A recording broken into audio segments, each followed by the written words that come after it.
Vadão, a pergunta é aquela, né? Um time irreconhecível, se a gente for levar em consideração o futebol que o Guarani apresentou no primeiro jogo? Não, não tem dúvida. Eu vou falar o que vocês provavelmente devem ter cansado de falar durante o jogo.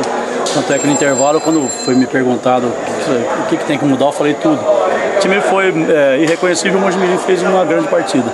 Então foi incontestável a vitória do começo ao fim. No segundo tempo a gente equilibrou um pouco o jogo em termos de marcação, mas não conseguimos transformar em situações de gol, para pelo menos poder reagir, né?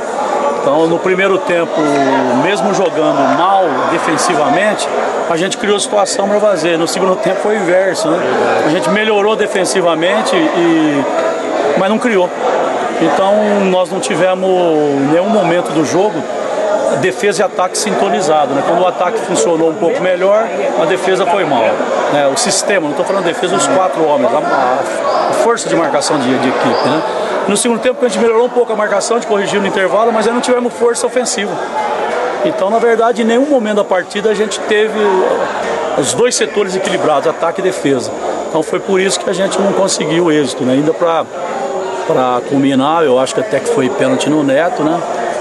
Seria um pênalti, você teria a chance de fazer 2-1 e quem sabe aí num sufoco de 5, 6 minutos tentar um resultado até que a gente não merecia, na verdade, mas foi um erro do ar, mas o árbitro de forma geral optou muito bem.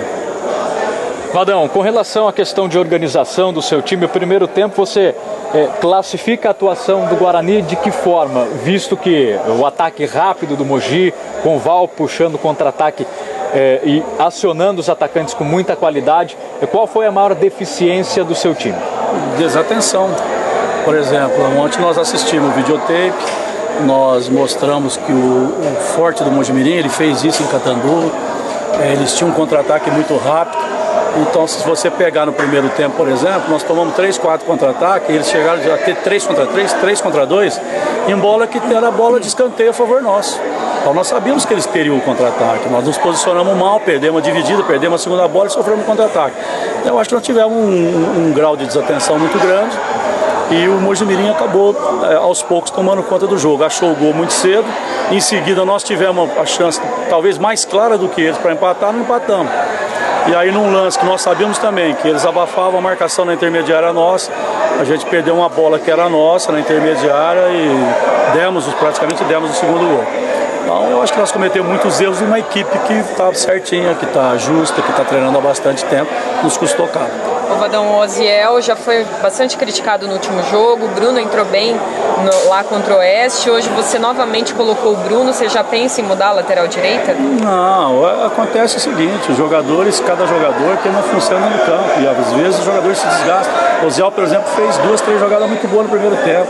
Então não é assim que se faz no time de futebol. Outros jogadores também não foram bem. Então se a gente for pensar que tem que mudar toda a partida, se a gente entender que tem que mudar, nós vamos mudar. Então, mas não podemos já ir crucificando um ou outro jogador, que é muito cedo para isso. Vadão, pelo que você observou das 2 primeiras rodadas, o Guarani teve uma partida, vamos dizer assim, interessante contra o Oeste, por ser um jogo de estreia. Hoje aqui um jogo muito longe daquilo que foi. E pelo que você tem nas mãos, você falou até que se precisar mudar, vamos mudar. O que você já prevê que pode ser mudado até para dar uma melhorada já para o final de semana? Não, o Bahia vai estar à disposição, o Fábio Bahia vai estar à disposição, me parece também o Pardalzinho. É uma opção forte na frente. Então, a gente vai ficando com mais opções, obviamente que a gente vai melhorando, vai colocando outros jogadores. Nós temos aí jogadores de nível que ainda nem vieram para o banco, nem para o banco apareceram, né? Então nós temos o Fabrício que tem nível, nós temos o Bruno Neves que tem nível, o próprio Domingos, o Rodrigo Arroio, esses jogadores nem ainda participaram nem do banco, né? Então é isso aí, nós vamos sofrer um pouquinho. O jogo passado a gente venceu. Eu ainda disse a vocês, está longe do ideal, nós vencemos porque nós colocamos o coração, porque nós superamos. Então essa fase inicial é isso aí, nós vamos ter que cobrar isso, os jogadores sabem disso, é se superar até o time estar com todo mundo em ordem, todo mundo à disposição e com uma condição melhor. Quando você acabou tirando o Everton, é exatamente pelo motivo que você nos explicou ontem, o jogador já estava sentindo dores musculares, de repente você queria dar um pouco mais de gás na zaga, foi isso, Vadão? Não, ele sentiu, né? Ele, durante o treinamento, ontem ele treinou, né, numa boa, mas o esforço do jogo é diferente do treino, por isso que a gente sempre fala, trouxemos inclusive jogadores a mais para a concentração. Então a gente sabe que às vezes o jogador faz um treino, mesmo de 15, 20 minutos, e o reflexo do outro dia aparece. Só que não apareceu nada, foi feita a revisão médica, estava tudo ok. Só que o campo estava... nós fomos muito exigidos, né? O adversário teve um volume de jogo forte no primeiro tempo. E o Everton foi exigido demais, acabou sentindo algumas dores. O médico entendeu, junto com o jogador, com toda a comissão técnica, que era um risco muito grande colocá-lo novamente. Ele até tentou, ele foi para o campo, esboçou lá um aquecimento individual ali, mas falou, estou sentindo mesmo, não tem jeito, porque já tinha esfriado, né? Então o Neto não entrou porque o jogador realmente sentiu e não tinha condição de continuar. Com relação à atuação do Danilo Sacramento, estamos aqui à sua disposição. Essa questão de querer individualizar e criar um peso de responsabilidade maior em cima de um ou de outro, Vadão, mas você sentiu o Danilo em alguns momentos até nervoso no segundo tempo, chegando com a força excessiva em determinadas jogadas, não tendo até a cabeça ali para organizar o jogo, visto que é um dos cabeças pensantes do seu time? Mas hoje ele foi posicionado diferente em virtude do posicionamento do Mojimirim. Enquanto nós não tivermos um entrosamento perfeito, muitas vezes você tem que mudar em função do adversário. Todo mundo que joga com o Barcelona muda em função do Barcelona. Hoje nós estamos ainda procurando entrosamento. Como o Mojimirim jogava de uma forma diferente, a gente mudou. O Danilo ficou mais pelo lado esquerdo, quase como um ponta, fazendo aquele corredor. E para mim, taticamente, ele cumpriu muito bem. Agora, é que vocês estão acostumados a ver o Danilo por dentro, pelo miolo do campo, mas hoje ele foi apenas foi a responsabilidade minha. Nós mudamos, você viu que o Fabinho ficou mais pelo lado direito e o Danilo mais pelo lado esquerdo, pela maneira como ele jogava. Então a gente tentou fechar os setores dessa forma. Em alguns momentos a gente modificou, e quando a gente modificou no primeiro tempo, nós perdemos o meio campo outra vez. Né? Depois o Fabinho veio falar comigo, falei, então vamos voltar ao normal nosso. Mas o normal nosso, eles abriam um ponta de cada lado, um meia de cada lado. Abria o Fernandinho, abria o menino que teve com nós lá, o Felipe. Então, quando o lateral descia 2 contra 1. Então sobrecarregava o Bruno e o Osiel. Então nós tivemos que mudar a maneira de jogar, colocando 2 jogadores abertos também para neutralizar as laterais. Os laterais em si do adversário não fizeram muita coisa. Mas de uma forma geral o Mojimirim jogou bem melhor, mas então o problema do Danilo foi um problema tático, responsabilidade exclusiva minha, e ele cumpriu aquilo que foi determinado. O Guarani foi tão mal, ou o Mojimirim foi tão bem, ou o Mojimirim teve a vida facilitada pelo que o Guarani apresentou hoje? Não, eu vi o Mojimirim jogar contra a Catanduvense. O Mojimirim fez uma partida muito boa contra a Catanduvense. A Catanduvense teve até chance bem antes do Mojimirim, mas foram chances de bolas de escanteio, O Mojimirim fez uma partida muito boa lá em Catanduva. Eu assisti inteiro, depois fizemos um compacto para passar para os jogadores ontem.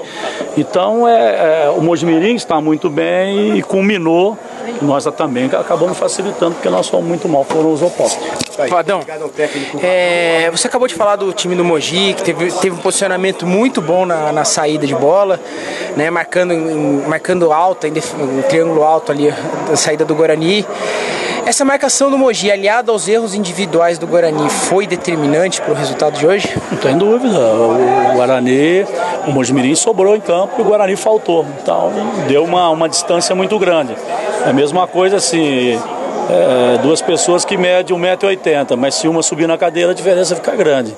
Então o que aconteceu é que além do Mojimirim subir na cadeira, nós afundamos aí 1 metro para baixo também, então a diferença ficou muito grande no jogo. Você lembra que eu te fiz uma pergunta sobre velocidade no jogo passado? Hoje, lógico, com o tempo o Guarani vai ter essa velocidade, você mesmo já falou, mas tendo essa velocidade na saída de jogo, tanto que pode até estar faltando um meio atacante um pouco mais rápido, que pode ser o Fabrício nesse time, né? Você vai ainda receber o jogador, vai trabalhar ele, vai ver no esquema tático. Você acha que o Guarani consegue sair de situações de marcação dos adversários como foi hoje? O futebol de hoje, a tônica é a velocidade, mas a velocidade ela não pode ser confundida com a velocidade, somente a velocidade física, né? A velocidade de raciocínio, a velocidade do toque de bola. O Barcelona, por exemplo, tem o meio campo, não tem jogadores rápidos. Ele tem 2 jogadores rápidos pela beirada do campo, mas não tem jogadores pelo Iniesta, o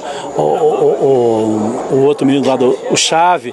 São jogadores que não são jogadores velozes, são jogadores que fazem a velocidade com a bola. A bola é que sai rápida do pé deles. Então você tem 2 tipos de velocidade. Ou você tem o atleta rápido, como é o caso do Lucas do São Paulo, que é um atleta rápido, E depois você vai ver um outro meia que vai jogar o São Paulo, que é o Jadson, que ele não é tão veloz, mas ele faz a bola correr rápido. Então hoje nós não tivemos nem a velocidade física, nem tivemos a velocidade da bola. Só para encerrar no fim, o resultado compromete aquelas mini-metas que você traçou? De maneira nenhuma. As mini-metas estão em pé, se a gente vencer o próximo jogo, o mínimo era 5, a gente faz 6. Obrigado, Vadão.